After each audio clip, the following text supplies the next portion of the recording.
Magkukwento na naman ako sa inyo. Pero, bago ang lahat, may tanong ako. May nanay ba kayo? Siyempre, meron, di ba? Ngunit, anong klaseng ina meron kayo? Mabait ba siya? Madaldal? Masayahin? O meron kayong ina gustong siya lagi ang nasusunod? Ngayon na mga, may kukwento ako napakagandang istorya. Ang istorya nito ay kayong yan, anak!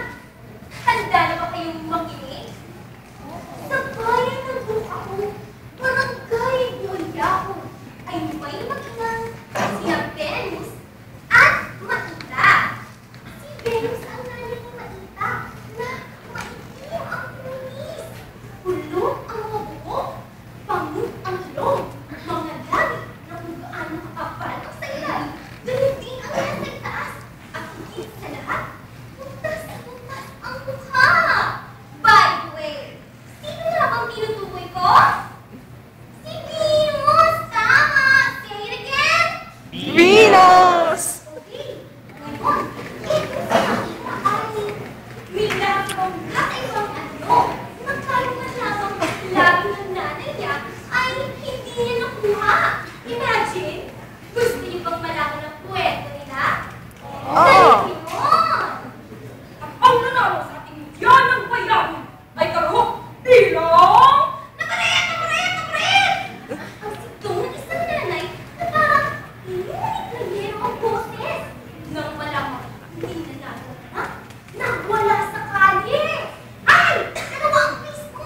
Is it friendship? Is it evening? Tiger up? Wala ka? O, nagwawala rin ba ang nanay niyo kapag hindi kayo nanandalo sa contest? Sumagot na kagaling ka na. Hindi ko nga ako nakuha ang major awards, Nay. Basketball kasi yung hilig ko. Hindi. Wala. Huwag kang sira ang legs mo. Paano na ang Miss Universe mo palang araw? Isang araw? Anak, gumising ka na. May pupuntahan tayo. Alam niyo ba kung saan siya pinadala ng nanay niya? Sa mall. Tama! Sa mall! Ayoko magpakakilig doon! Ngunit, walang nagawa ako. Uy, sumabagis na ako!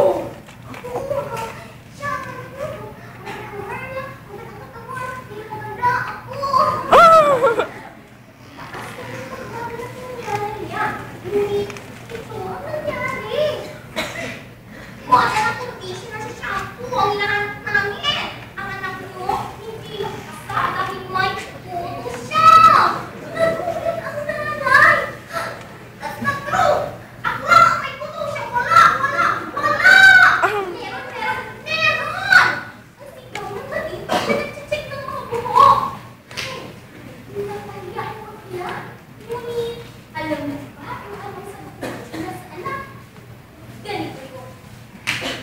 Anak, that's right. Mainit kasi ang panahon. Minsan, sa bukod natin sila nagbabakasyon. Ay, tama na! Pinagtatawa na tayo ng mga tao at ipag kayong baliw! Sila ulo!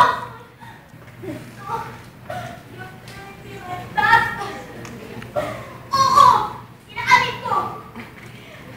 I was never your mother!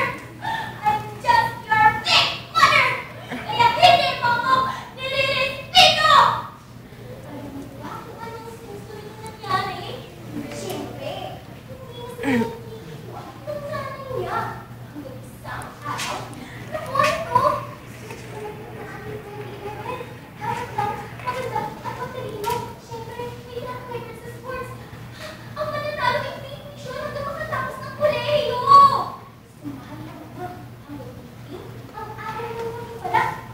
alam mo, bilang sa ako.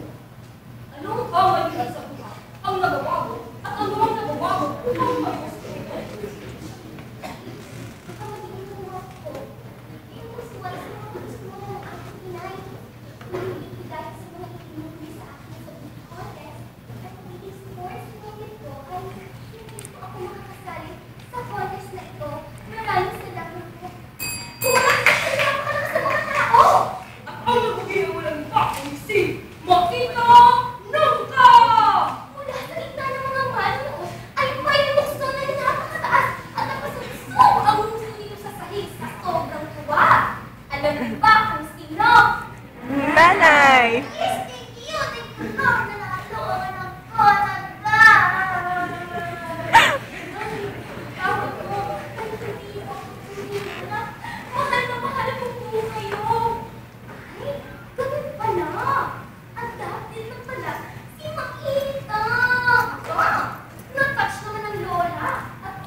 Oo!